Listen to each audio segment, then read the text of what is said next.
ይህ ኤሪሳት ጣቢያ ነው። ሰላም ጤና ይስጥልኝ። እንደምናመሻችሁ የተወደዳችሁ የጣቢያችን ተከታታዮች፣ የአማርኛ ዜና ቋንቋ ጀመርን። አብራችን ቆዩ።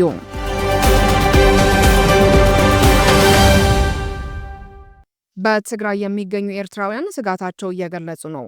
በትግራይ የሚገኙ ኤርትራውያን ስደተኞች በክልሉ እየተባባሰ ያለው የፖለቲካ ውጥረት ስጋት እንደፈጠረባቸው ዛሬ ጥር 31 ለኤሪሳት በሰጡት መረጃ ገልጸዋል። በትግራይ ክልል የሚገኙት ስደተኞቹ በክልሉ እያደገ ያለው ተዛማች ፖለቲካዊ ውጥረት ወደ ሙሉ ውጊያ ከተሸጋገረም ህልውናችን አሳሳቢ ደረጃ ላይ እንደሚደርስና ሻዕቢያ ገብቶ ሊይዘንና ሊያሳድደን እንደሚችል ከባለፈው ተሞክሮ መረዳት የሚቻል ጉዳይ ነው በማለት ስጋታቸው እየገለጹ ይገኛሉ። እኛ በትግራይ የምንኖር ኤርትራውያን እንደ ቀድሞው መጠነ ሰፊ ጦርነት ከተጀመረም በሻዕቢያ እጅ ልንወድቅ ስለምንችል ለህልውናችን አስጊ ነው ሲል አንድ ዓለም የተባለ ለደህንነቱ ሲባል ስሙ የተቀየረ ስደተኛ አስተያየቱን ሲሰጥ፣ ሰላም የተባለች ኤርትራዊት ስደተኛ በበኩሏ መልኬና ስሜ ታዋቂ ስለሆነም ጦርነት ከተከፈተ ህወሓት ለሻዕቢያ አሳልፎ ይሰጠኛል የሚል ትልቅ ስጋት አለኝ። እየተፈጸመ ያለው የድሮን ጥቃትም ግጭቱ ወዴት እንደሚያመራ ማሳያ ነው በማለት ለኤሪሳት ገልጻለች። ሌላኛው በረከት የተባለ ስሙ ለደህንነቱ ሲባል የተቀየረ ስደተኛ ደግሞ እኛ ለብዙ ዓመታት እዚህ የምንኖር ስደተኞች በህዝብና መንግስት እንታወቃለን። ቢሆንም ህወሓትና ህግደፍ በመሰረቱት ግንኙነት አስገድዶ ሊያስታጥቁን ወይም ደግሞ አስሮ ወደ ኤርትራ ሊወስዱን ስለሚችሉ እንቅልፍ አጥተን ነው እየኖሩን ያለነው። ወደ አዲስ አበባ እንዳንሄድ ደግሞ እስርና አፈሳ አንገሽግሾናል በማለት ስጋቱን ገልጸዋል። በትግራይ ያለው የጦርነት አዝማሚያ እንዳይባባስና ህልውናችን አደጋ ላይ እንዳይወድቅ ፈጣሪ ይርዳን በማለት አስተያየት ሰጪዎች ያላቸውን ተስፋና በጎ ምኞት ገልጸዋል። በህወሓትና በብልጽግና መካከል ያለው ግንኙነት በአስጊ ሁኔታ ላይ ደርሶ ባለበት በዚህ ወቅት በእንትጮና አካባቢው የደረሰው የድሮን ጥቃት ታክሎበት በመላው የትግራይ አካባቢ የሚገኝ ህዝብም ሆነ የትግራይ ነዋሪ እንዲሁም ኤርትራውያን በከባድ ጭንቅና ስጋት ላይ ወድቆ እንደሚገኙ የተለያዩ ዘገባዎች ያመላክታሉ።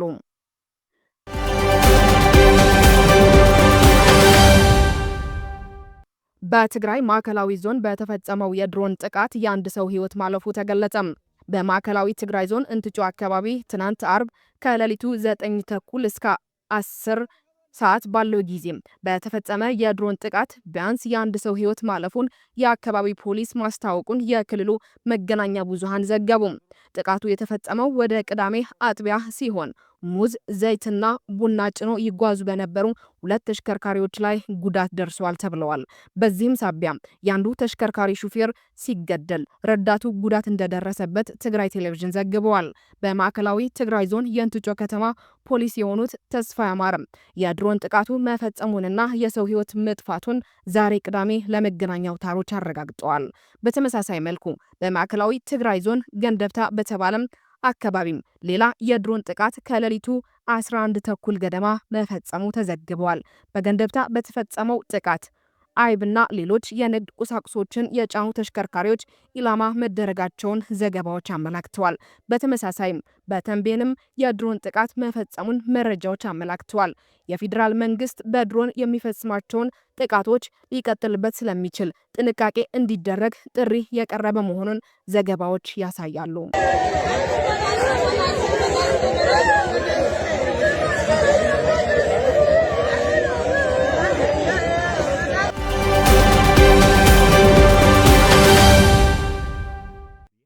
ወደ ትግራይ በረራ በመሰረዙ የጊዜያዊ አስተዳደሩ ፕሬዝዳንት ወደ አዲስ አበባ ሊያደርጉት የነበረውን ጉዞ መስተጓጎሉ ተገለጸ።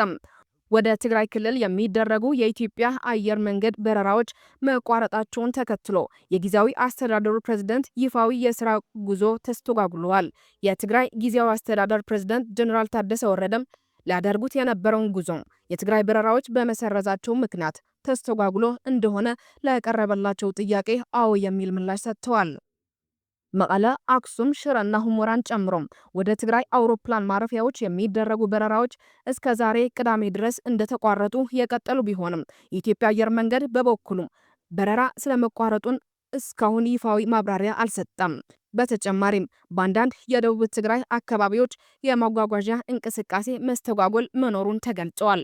በወልዲያ ቆቦ አላማጣ መስመር ያለው የባስ መጓጓዣ እንቅስቃሴ የተገደበ መሆኑን እንዲሁም በደቡብ ትግራይና አካባቢው የሰዎች መፈናቀል፣ የወታደራዊ ኃይል ዳግም ስምሪትና የባንክ አገልግሎት መገደብ መኖሩን የዜና አውታሮች ከአካባቢው ምንጮች ያገኙት መረጃ ያመላክታል። እስከ ትናንት አርብ ጠዋት ድረስ ከወልዲያ በቆቦ በኩል ሲጓዙ የታዩት 2 የጭነት ተሽከርካሪዎች ብቻ ሲሆኑ አነስተኛ የህዝብ ትራንስፖርት አገልግሎት ግን በቆቦ ዋጃና አላማጣ መካከል እየሰራ እንደነበር አንዳንድ ነዋሪዎች ለመገናኛ ብዙሃን ገልጸዋል። የኢትዮጵያ አየር መንገድ ወደ ትግራይ የሚደረገው በረራ መቋረጡ በብዙ ተገልጋዮች ዘንድ ቅሬታ መፍጠሩን ዘገባዎች አመላክተዋል። መንግስት መሰረታዊ አገልግሎቶችን መከልከል እንደሌለበትና ህገ መንግስታዊ መብታቸው መሆኑንም የሚጠቅሱ አስተያየት ሰጪዎች ጥቂቶች አይደሉም።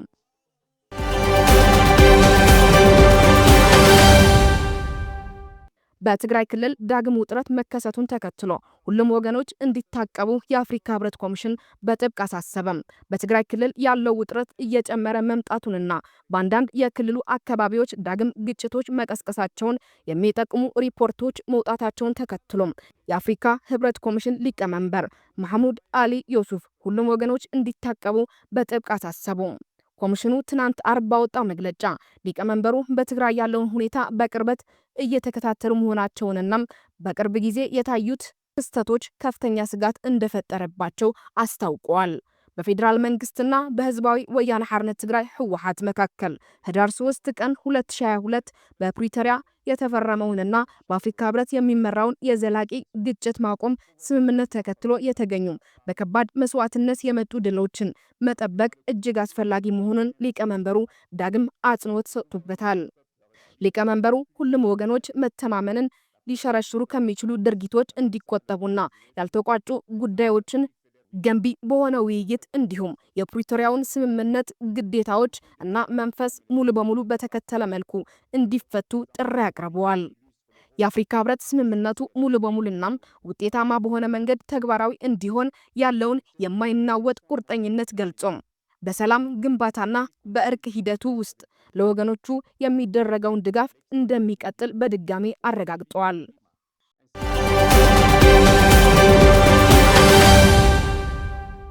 የአሜሪካ የውጭ ጉዳይ ሚኒስቴር ዛሬ ባወጣው መግለጫ ለእስራኤል በድምሩም $6.67 ቢሊዮን የሚያወጣ 4 የተለያዩ የጦር መሳሪያ ጥቅሎችን መፍቀዱን ይፋ አደረገም። ይህ ውሳኔ የተሰማው በመካከለኛው ምስራቅ ያለውን ውጥረት በከፍተኛ ሁኔታ በጨመረበትና አሜሪካ በኢራን ላይ ወታደራዊ እርምጃ ልትወስድ ትችላለች የሚሉ ግምቶች በበረቱበት ወቅት ነው። እንደ ውጭ ጉዳይ ሚኒስቴር መረጃ ከሽያጭ ጥቅሉ ዋና ዋና ክፍሎች መካከል $3.8 ቢሊዮን የሚያወጡ 30 ዘመናዊ የአይፒኤች ሄሊኮፕተሮች ይገኙበታል። እነዚህ ሄሊኮፕተሮች የሮኬት ማስወንጨፊያና የላቀ የኢላማ መቆጣጠሪያ መሳሪያዎችን የታጠቁ ናቸው። $1.98 ቢሊዮን የሚያወጡ 3250 ቀላል ታክቲካል ተሽከርካሪዎችም ሌላው የጥቅሉ ክፍሎች ናቸው።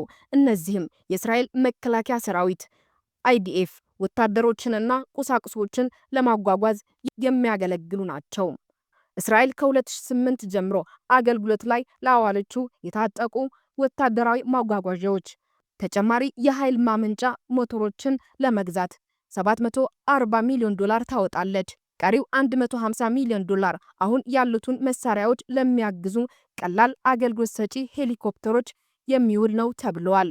የአሜሪካ የውጭ ጉዳይ ሚኒስቴር ይህ ሽያጭ በቀጠናው ያለውን ወታደራዊ ሚዛን እንደማይቀይር ገልጾም ይልቁንም እስራኤል ድንበሮቿንና መሰረተ ልማቶቿን ከወቅታዊና የወደፊት ስጋቶች ለመከላከል ያላትን አቅም እንደሚያጠናክርላት አስታውቋል። የእስራኤል ደህንነት ለአሜሪካ ብሔራዊ ጥቅም ወሳኝ ነው ሲልም ሚኒስተሩ አክለዋል። ይህ የጦር መሳሪያ ሽያጭ ይፋ የሆነው ፕሬዝዳንት ዶናልድ ትራምፕ በጋዛ ያለውን ግጭት ለማቆምና አካባቢውን መልሶ ለመገንባት ያለመ የተኩስ አቁም እቅዶችን እያራመዱ ባሉበት ወቅት መሆኑን ትኩረት ስበዋል።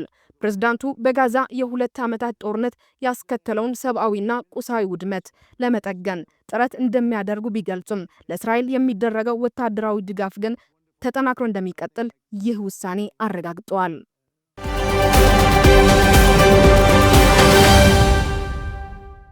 ኢራን ለድርድርም ሆነ ለጦርነት ዝግጁ መሆኗን ተገለጸ። የኢራን የውጭ ጉዳይ ሚኒስትር አባስ አራግቺ ሀገራቸው ለድርድርም ሆነ ለጦርነት ዝግጁ መሆኗን ቱርክ ውስጥ በሰጡት ጋዜጣዊ መግለጫ ላይ ተናግረዋል። የአሜሪካው ፕሬዝዳንት ዶናልድ ትራምፕ ኢራን ወደ ድርድር እንድትመጣ ካልሆነም እርምጃ እንደሚወሰድባት እያስጠነቀቁ ባለበት በዚህ ወቅት ከቱርክ ባለስልጣናት ጋር ለመነጋገር ያቀኑት የኢራኑ የውጭ ጉዳይ ሚኒስትር ሀገራቸው ለሁለቱንም ክስተቶች ዝግጁ መሆኗን ገልጸዋል። የኢራን እስላማዊ ሪፐብሊክ ድርድር ለማድረግ ምንም ችግር የለባትም፣ ነገር ግን ድርድር በማስፈራሪያ ጥላ ስር ሆኖ ሊደረግ አይችልም ብለዋል።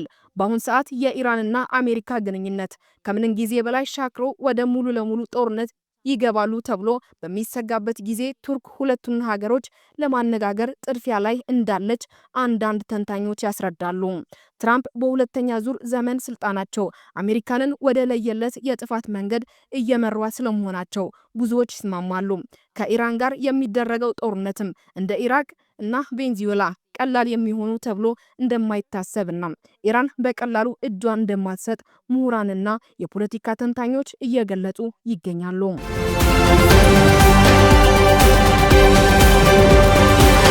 አጫጭር ዜናዎች። የአፋር ወጣቶች ጉባኤ እየተካሄደ ነው። የአፋር ወጣቶች ጉባኤ እየተካሄደ መሆኑን የኢሬሳት ቀጥታ ስርጭት አመላክቷል። በወጣቶቹ ጉባኤ ላይ የተለያዩ የፖለቲካ ማህበራትና ወኪሎች መገኘታቸውን የቀጥታ ስርጭቱ ያሳያል። በኤርትራ የሚገኙ የአፋር ተወላጆች በህግደፍ ስርዓት ጭቆናና ግፍ ሲደርስባቸው መቆየቱን ይታወቃል።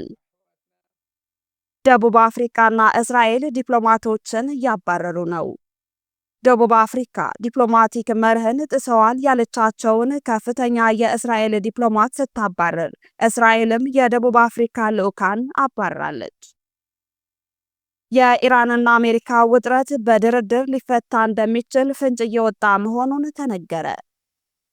ኢራን ሚሳኤሎቿንና መከላከያ ስርዓቷን በተመለከተ መቼም ቢሆን እንደማትደራደር ብታሳውቅም ፕሬዝዳንት ዶናልድ ትራምፕ ግን ለስምምነት ዝግጁ መሆናቸውን ልነግራችሁ እችላለሁ ብለዋል። የኢራንና አሜሪካ ግንኙነት በመጥፎ ደረጃ ላይ ቢገኝም አንዳንድ ተስፋ ሰጪ ፍንጭ እየወጣ ነው። ሆኖም ትራምፕን ማመን እንደሚከብድ አንዳንድ ተንታኞች ይገልጻሉ። ተመድ በፋይናንስ ቀውስ ውስጥ መሆኑን ተነገረ።